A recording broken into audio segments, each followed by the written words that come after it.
Fala, moçada! Aqui é o professor Antônio Pantoja, faço parte da loja do concurseiro, o curso online que mais cresce no Brasil. Estamos juntos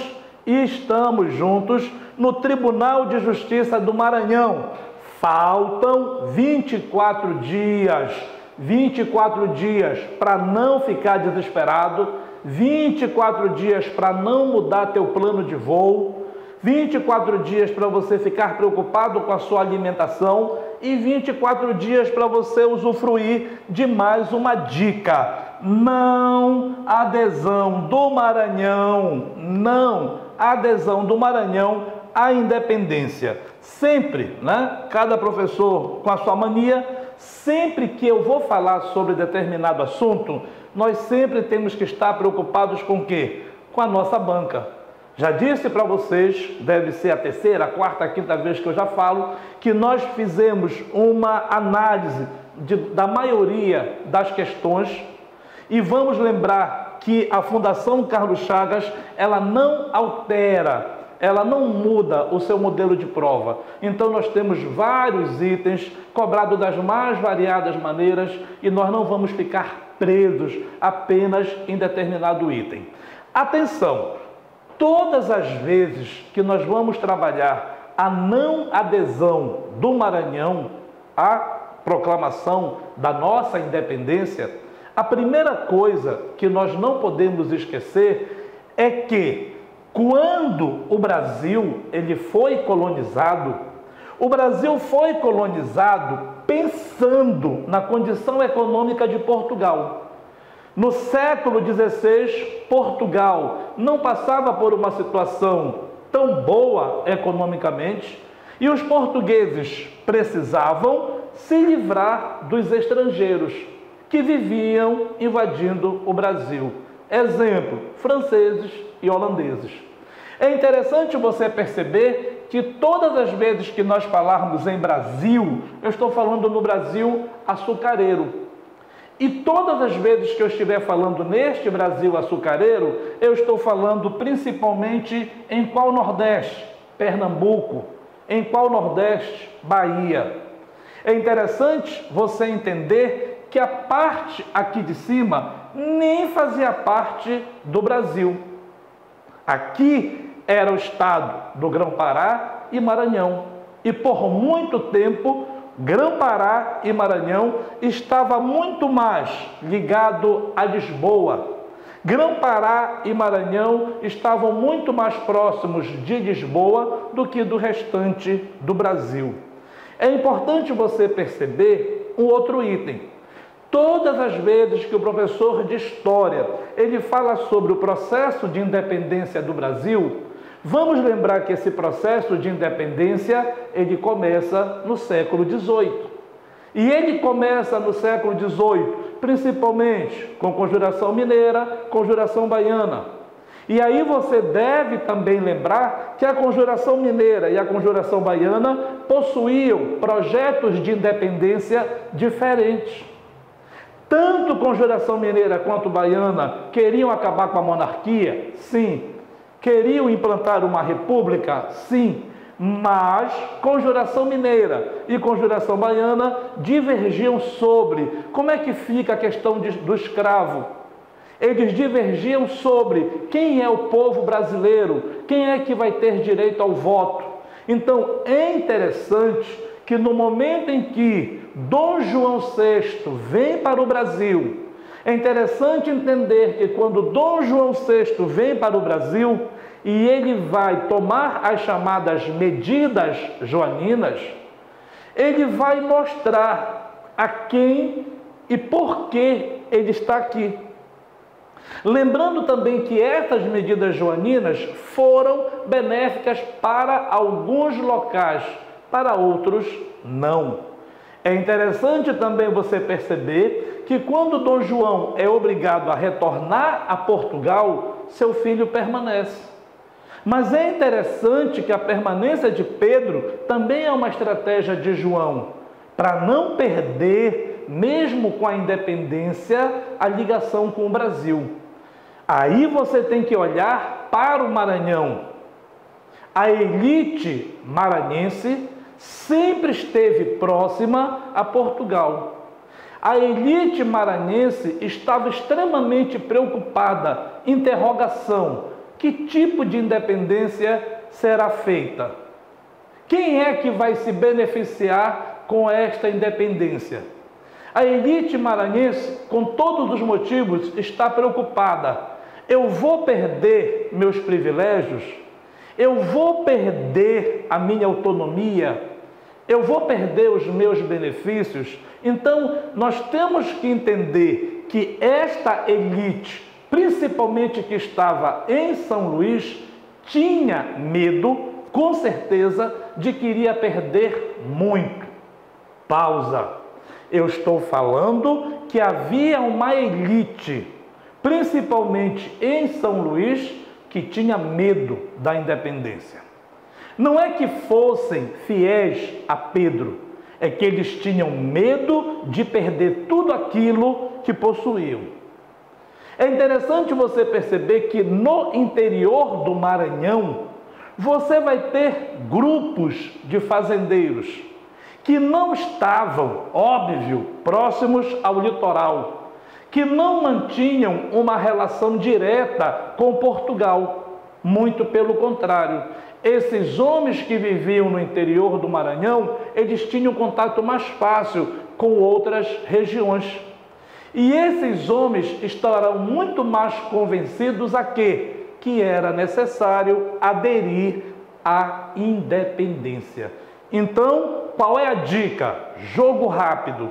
A dica é você fazer a leitura, aí não existe mágica, e entender que dentro do Maranhão eu tenho dois grupos. Um é o grupo histórico, que ao longo da história da colonização, ao longo do período colonial, sempre se manteve ao lado de Portugal. E você vai ter um grupo lá no interior do Maranhão, que por uma questão geográfica, nem mantinha relações com São Luís praticamente, que mantinha uma relação muito mais próxima com outras regiões. E este grupo, ele não via o porquê de se separar de Portugal. É por isso que nós vamos ter uma resistência tão grande à independência. Por onde? Pelo litoral. E é por isso que você vai ter uma aceitação da independência. Aonde? No interior. Legal? Vamos lá, moçada.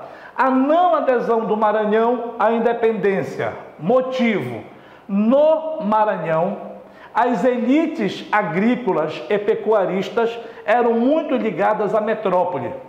E, a exemplo de outras províncias, se recusaram a aderir à independência. Aí a gente não precisa mais repetir.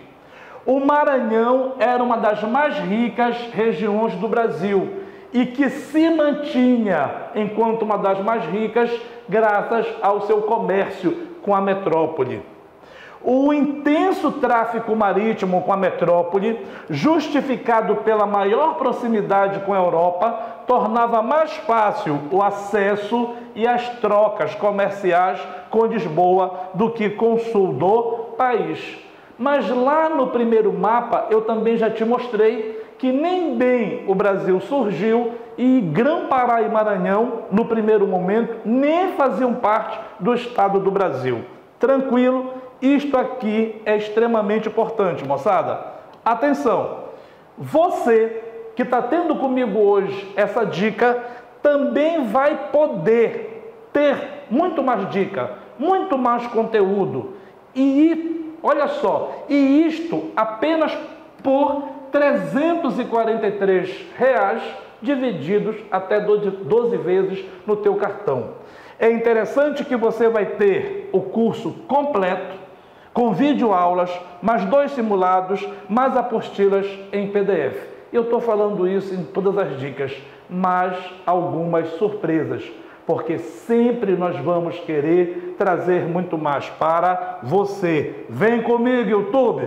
Importante, o motivo da resistência maranhense, à época, era por conta da elite que dominava o Maranhão.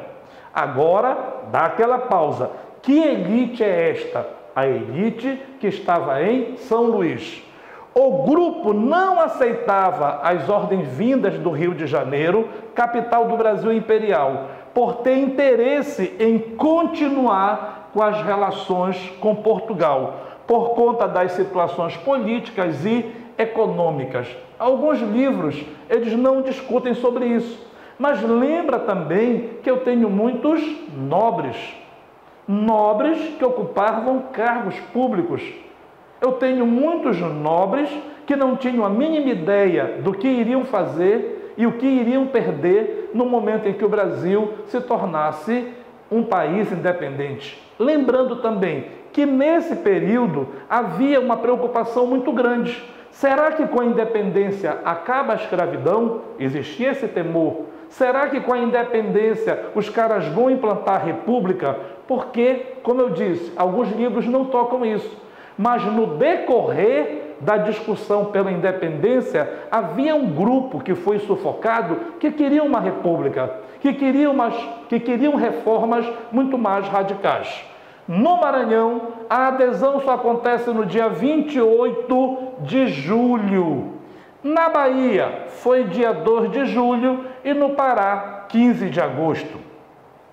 Isso mostra como tínhamos projetos diferentes no país naquele momento. No caso do Maranhão, os interesses quanto à exportação, a manutenção da escravidão e as relações políticas eram muito mais vinculados a Portugal do que aquela ideia nova de união com o Rio de Janeiro. Já discutimos isso. Importante para nós,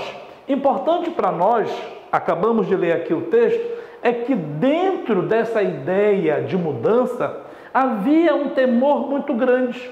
Por quê? Será que o Maranhão ele será incorporado a este novo Brasil? Porque quando você pega o mapa, você olha o Brasil do século XIX, são ilhas afastadas geograficamente. São ilhas afastadas por interesse. É bom quando nós falamos assim, a independência do Brasil. Na verdade, quando Dom Pedro diz independência ou morte, não é tanto para separar o Brasil de Portugal, também, mas é para manter determinadas estruturas. Falei ainda há pouco, e isso é importante, o que amedronta a elite maranhense são essas mudanças radicais, e essas mudanças poderiam tirar esse grupo do poder. A Batalha do Genipapo. A Batalha do Genipapo foi um confronto entre partidários da independência brasileira e a resistência portuguesa, que procurava evitá-la. Ocorreu no dia 13 de março de 1823, às margens do Riacho do Genipapo, localizado na região do atual município do Campo Maior, na província do Piauí. É considerada fundamental no processo de independência e consolidação do território brasileiro. Por que ela é considerada fundamental? Os portugueses enviam Fidié.